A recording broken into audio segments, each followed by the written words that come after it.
pessoal, mais um vídeo no canal, vídeo com informações importantes do Flamengo que finalizou a preparação para pegar o Bolívar e nós vamos trazer aqui para vocês o provável time do Flamengo. Será que tem surpresas? Quem vai na lateral direita? Varela retorna ao time, Wesley mantido. E o Wesley vai ser vendido ou não vai? Nós vamos trazer mais detalhes dessa negociação. Tem chance, já vou contar para vocês, mas o Fabrício Bruno tem mais chances ainda de ser vendido do que o próprio Wesley. E eu vou explicar para vocês o motivo dessa situação, por que o Flamengo, porque a diretoria do Flamengo enxerga dessa maneira.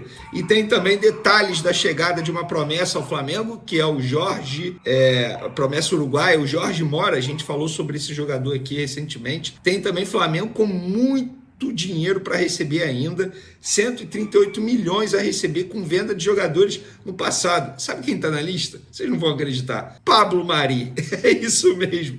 O jogador foi vendido em 2020, estamos em 2024 e continua rendendo dinheiro ao Flamengo. Então, isso tudo e muito mais no vídeo de agora. Mas antes, galera, gostaria de pedir para vocês se inscreverem no canal, para vocês darem o like no vídeo, ativarem a notificação e também compartilhar o vídeo com os amigos e com as amigas, ajudando o canal a crescer cada vez mais. Conto com a sua colaboração. Qualquer ajuda será super bem-vindo. Vamos para as informações. Vou começar falando desse dinheiro aí que o Flamengo tem a receber. Muita grana. O Flamengo tem mais de 138 milhões de reais a receber por negociações de jogadores no passado recente. João Gomes, 21 milhões e 900 mil reais. Thiago Maia, 21 milhões e 400 mil reais.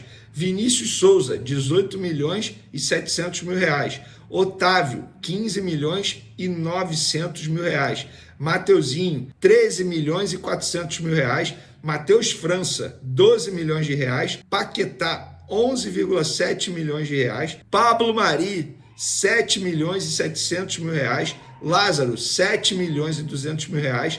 Natan, 3 milhões e 400 mil reais. Santos, o goleiro, 3 milhões de reais, e Cauã Santos, um jovem goleiro que foi vendido para o futebol árabe, 2 milhões e 400 mil reais. Então, o Flamengo sabe fazer negócio. E por saber fazer negócio, trouxe recentemente a informação que o Flamengo deu um chapéu no Fortaleza, atravessou a negociação e contratou a jovem promessa paraguaia Jorge Mora, de 18 anos, para o Sub-20. E os amigos Flazoeiro e Flabase, os perfis, trouxeram no Twitter todos os detalhes. O Jorge Mora irá assinar contrato com o Flamengo válido até agosto de 2027, isso a gente havia dito. Ele chamou a atenção do departamento de scout do Flamengo na seleção paraguaia, disputando o Sul-Americano Sub-17 em 2023. O Flamengo comprou 50% do jogador por 300 mil dólares, dá em torno de 1 milhão e 600 mil reais, e o Flamengo tem a opção de comprar mais 30% por 250 mil dólares, que dá em torno aí de 1 milhão e 300 mil reais. O Jorge Mora, ele acumula diversas convocações pela seleção da base paraguaia. O Flamengo venceu a concorrência do Fortaleza para contratar o atleta, como a gente havia dito. Então,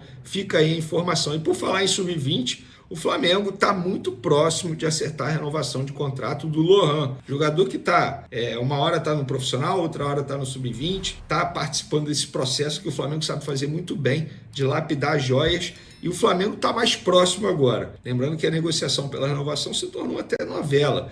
Uma hora já esteve próximo, depois o Flamengo e o staff do jogador recuaram, mas agora, talvez até pela necessidade, porque a verdade é essa, o Lohan vai ser muito mais útil ao Flamengo agora, na ausência do Everton Cebolinha, na ausência do Vinha, não tem jeito. O Bruno Henrique, por exemplo, está suspenso para o jogo de quinta-feira. O Lohan pode ser utilizado. E o novo contrato dele, ele assinando, vai ser até dezembro de 2029, com uma multa rescisória de 100 milhões de euros, que dá em torno de 600 milhões de reais. E por falar em milhões, em venda, o Flamengo está negociando a venda de 2 jogadores, Fabrício Bruno e Wesley. Eu já adianto para vocês, o Fabrício Bruno está muito mais próximo de ser vendido pelo Flamengo ao Rennes da França do que o Wesley para a Atalanta da Itália. Inclusive a Atalanta jogou hoje contra o Real Madrid e o Fabrício Bruno está muito mais próximo. Eu vou explicar o porquê. Porque é o seguinte, o Flamengo entende que na venda do Fabrício Bruno, os valores, vamos lá, 13 milhões e meio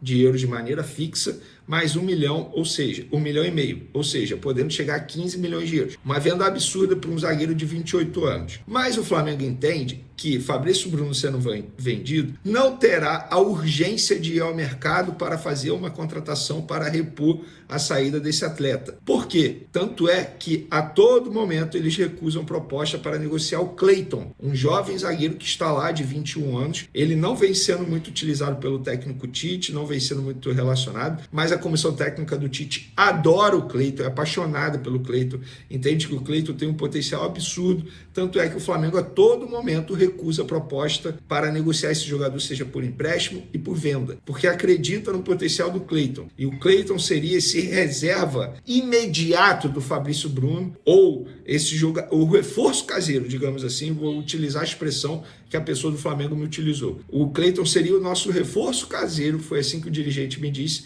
em uma saída do Fabrício Bruno que está muito próximo de acontecer. Por detalhes, a qualquer momento o Fabrício Bruno pode ser vendido ao Rennes. Estão discutindo forma de pagamento, tudo certo entre jogador e Rennes, e agora o Rennes está buscando um acordo com o Flamengo. No caso do Wesley, o Flamengo entende que tem que ir ao mercado para buscar uma reposição. Tanto é que o Landim, ele deu uma entrevista nessa terça-feira ao podcast Mundo GV, e ele falou sobre a negociação da venda do Wesley. O Flamengo sempre controla a operação. A gente precisa analisar peças de reposição e pensar ainda nessa janela quais seriam os movimentos que precisaríamos fazer para outras contratações. Ele está dentro de um contexto. Vamos analisar para poder eventualmente fazer esse movimento de vender o jogador. Precisamos pensar como vai ficar o plantel do Flamengo e como seriam feitas as demais contratações e reposições nessa janela. Eu já falei para vocês, antes do jogo da volta das oitavas de final da Libertadores, o Flamengo não vende o Wesley. Isso já está definido. Ele pode ser vendido? Pode, porque os valores são muito bons. Inclusive, mais uma informação, a Atalanta topou a contraproposta do Flamengo de 18 milhões de euros de maneira fixa, mais 2 milhões em metas. Antes a proposta era 16 milhões fixo e 4 milhões em meta. O Flamengo pediu para ser 18 mais 2. A Atalanta topa fazer. Eles topam fazer. A Atalanta quer muito a contratação do Wesley. Muito mesmo. Mas o Flamengo entende que vendendo o Wesley, mesmo sendo um valor muito bom, a verdade é essa. O Flamengo sabe que não vai chegar uma outra proposta como essa pelo lateral direito Wesley, mesmo gostando muito do jogador, mesmo analisando que o jogador tem um potencial incrível. Mas o Flamengo sabe que uma proposta como essa dificilmente chegará para o Wesley novamente. Mas o Flamengo não é um clube que está desesperado para fazer receita com venda de jogador. Muito pelo contrário. A saúde financeira do Flamengo vai muito bem, obrigado, está equilibrada. E aí, o Flamengo dificulta ganhar tempo na situação do Wesley. No caso do Fabrício Bruno, é a questão, assim, pelo que eu estou ouvindo, é questão de tempo do jogador ser vendido nessa janela ao Rennes da França. Então, o Flamengo sabendo trabalhar nos bastidores. Negociação, eu repito, essa diretoria sabe fazer muito bem. Estamos falando de valores absurdos. Vocês têm noção que o Flamengo pode ganhar no lateral direito Wesley 20 milhões de euros, basicamente o mesmo valor que o Botafogo, por exemplo, pagou pelo Luiz Henrique, pelo Thiago Almada. Estou dando exemplo aqui. O Flamengo pode ganhar mais na venda do Wesley do que pagou no De La Cruz junto ao River Plate. Claro, tem a relação de idade, mas estamos falando de posição. É isso. O Flamengo chegou num nível, um determinado nível absurdo. E é como o Landim disse aqui, o Flamengo controla a operação.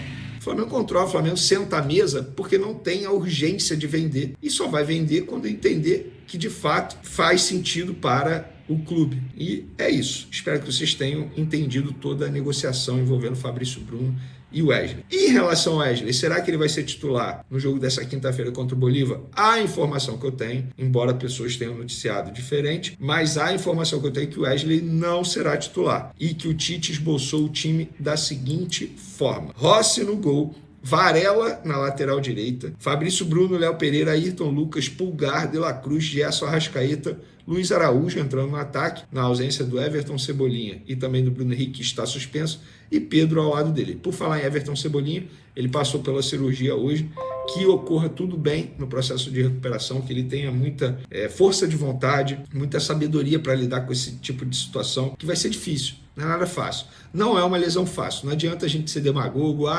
vai voltar bem, com certeza não. Sempre fica a dúvida de como vai voltar o atleta depois de uma lesão como essa. O Adriano, por exemplo, depois que sofreu essa lesão, tudo bem que o Adriano não era atleta fora das quatro linhas, não era um cara que se cuidava muito. O Everton Cebolinha se cuida muito. E a gente sabe que a medicina evolui a todo momento, a todo ano. Então, eu torcer para o Everton Cebolinha conseguir voltar bem, voltar tranquilo. Boa sorte ao Everton Cebolinha nesse processo. Uma lesão aí que vai tirá-lo de campo pelo menos 3 meses, pode chegar a 6 meses, ou seja, só em 2025.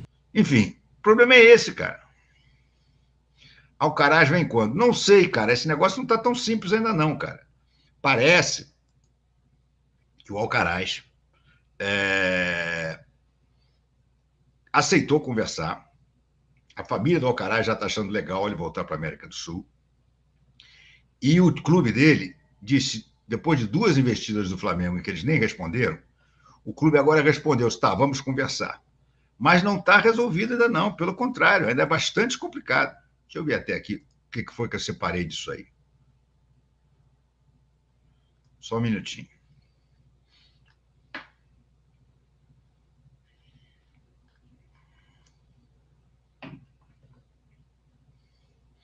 Só um minuto. Vamos falar aqui do Carlos Alcaraz, inclusive, o Movimento Rubro-Negro fez uma matéria legal que fala um pouco do jogo, do estilo de jogo do Alcaraz, das características dele, né? Então, vou botar aqui na tela para a gente conversar junto. Só um minutinho. Olha aqui, matéria do Movimento Rubro-Negro, não está assinada, mas diz o seguinte, mesmo sabendo, olha aqui o Alcaraz, está aqui ele, mesmo sabendo da dificuldade de negociação, o Flamengo está otimista em contratar o meio-campista argentino Alcaraz, ex-Racing, que já atuou no Juventus da Itália na última temporada, mas que, na verdade, pertence ao Southampton da Inglaterra. Sendo assim, o Movimento Rubro-Negro entrou em contato com o analista Douglas Fortunato, que listou 4 qualidades que o atleta traria ao elenco do Tite. Vamos ver.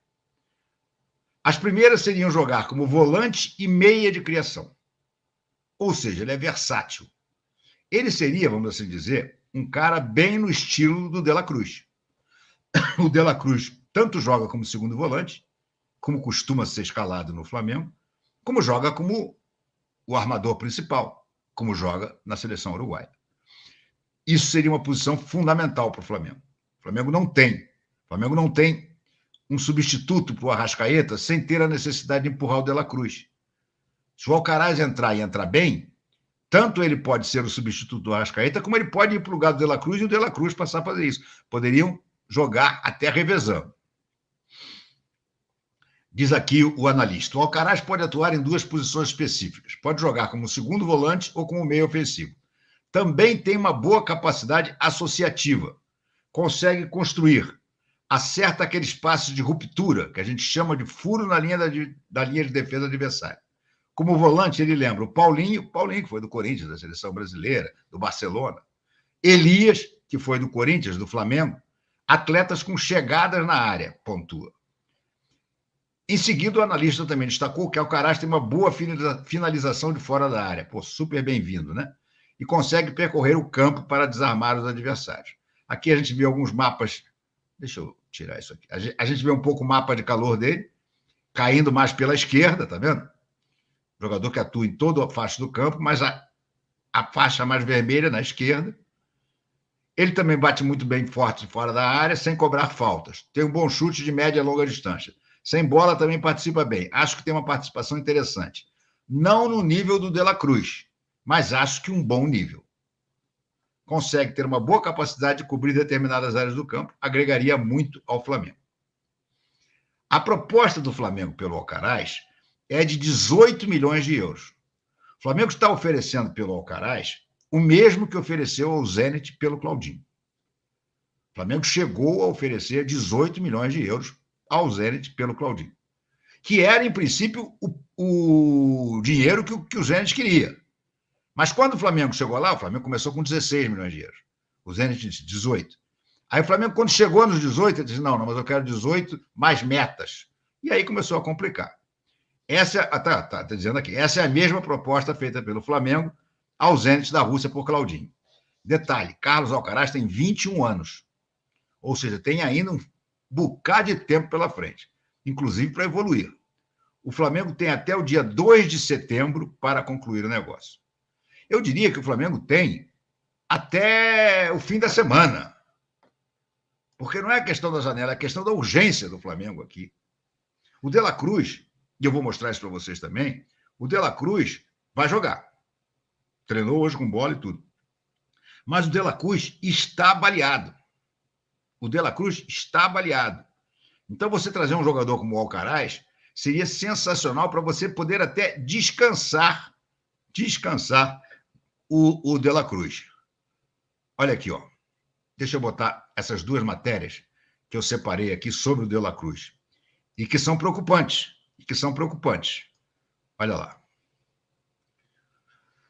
Notícia boa. De La Cruz treinou normalmente e está confirmado para a partida de Flamengo e Bolívar pela Libertadores. Lembrando que o uruguaio saiu de campo bastante exausto da última partida contra o Palmeiras. Aí temos uma outra matéria aqui da coluna do Fla, que eu vou ter que botar aqui, e aí vou ter que trocar esse compartilhamento. Só um minutinho. Vou botar o compartilhamento na matéria, e não no Twitter. Olha essa matéria. De La Cruz vai para o jogo do Flamengo na Libertadores com o sinal de alerta ligado. Por quê?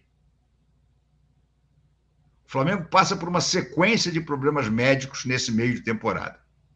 Depois de perder Everton Cebolinha e Matias Vinha, lesionados, o clube tem o sinal de alerta ligado para a condição física de De La Cruz. O meio uruguaio está com sobrecarga física nos tendões e na coxa direita. Olha isso. De La Cruz disputou 4 dos 7 jogos do Flamengo desde o retorno da Copa América. Ou seja, o meio-campista ficou de fora das partidas contra o Atlético Goianiense e São Paulo pelo Brasileirão e Palmeiras pela Copa do Brasil. Isso porque o camisa 18 teve fadiga muscular e dores na coxa direita depois do duelo com o Vitória, além de sofrer um trauma no joelho direito no confronto de ida das oitavas com a equipe alviverde. Números do De La Cruz em 2024. 40 jogos, sendo 29 pelo Flamengo e 11 pelo Uruguai. 5 gols, 2 pelo Flamengo e 3 pelo Uruguai. 9 assistências, 4 pelo Flamengo e 5 pelo Uruguai. Você vê que ele está sendo realmente muito usado. E está rendendo mais até na seleção uruguaia do que no Flamengo. Fato é que a comissão de Tite tenta dosar o desgaste físico e muscular do meio-campista. Sendo assim, De La Cruz está com o sinal de alerta ligado para o jogo de ida das oitavas de final da Libertadores nessa quinta-feira. O uruguaio jogou 77 minutos da partida contra o Palmeiras no último domingo, dia 11, e na sequência fez trabalho regenerativo no centro de treinamentos na segunda-feira, 12, e participou normalmente das atividades seguintes, e com isso não será problema para enfrentar o Bolívar. Resumo da ópera. O De La Cruz vai jogar, mas a gente tem que ter muito cuidado com o De La Cruz. Daí a importância de você trazer o mais rápido possível um cara como o Alcaraz. Porque cada vez que você poupar o De La Cruz hoje em dia, o Tite vai enfiar o Alan. Aí o prejuízo é dobrado. Porque você perde o De La Cruz e joga com o Alan. Você perde 2 vezes.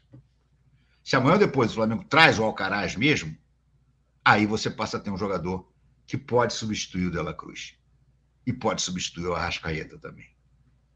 Então, seria muito importante o Flamengo contratar esse jogador, que eu confesso não vi jogar, mas pelas características que estão sendo dadas aqui, e quem analisou foi um analista de futebol, então, eu acho que seria, sim, uma excelente contratação. O pessoal que está chamando o Trajano aqui, o Ebizelli, não é esse Trajano. Salve nação rubro-negra. A gente já tá com tudo pronto pro jogão dessa quinta-feira, hein? O Mengão entra em campo para encarar o Bolívar nas oitavas de final da Libertadores. E o clima é de pura confiança. Mesmo com desfalques importantes, como Everton Cebolinha, que tá fora da temporada depois de lesionar o tendão de Aquiles, o professor Tite não vai deixar a peteca cair.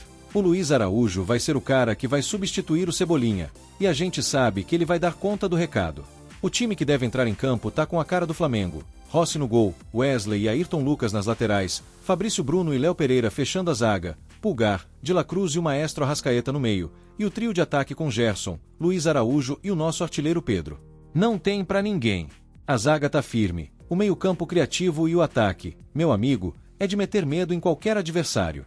Agora, a torcida é a chave, né? Vamos lotar o Maracanã, fazer aquela festa que só a nação sabe e empurrar o time rumo a mais uma vitória. O Tite pode até ter testado algumas opções, mas a confiança no Mengão é total. E se o Bolívar acha que vai se aproveitar da altitude lá no jogo de volta, eles que se preparem, porque aqui no Maracá quem manda é o Flamengo. Então, nação, vamos juntos nessa batalha. O Mengão tem tradição, tem raça e tem a melhor torcida do mundo. Quinta-feira é dia de mostrar porque o Flamengo é gigante na América.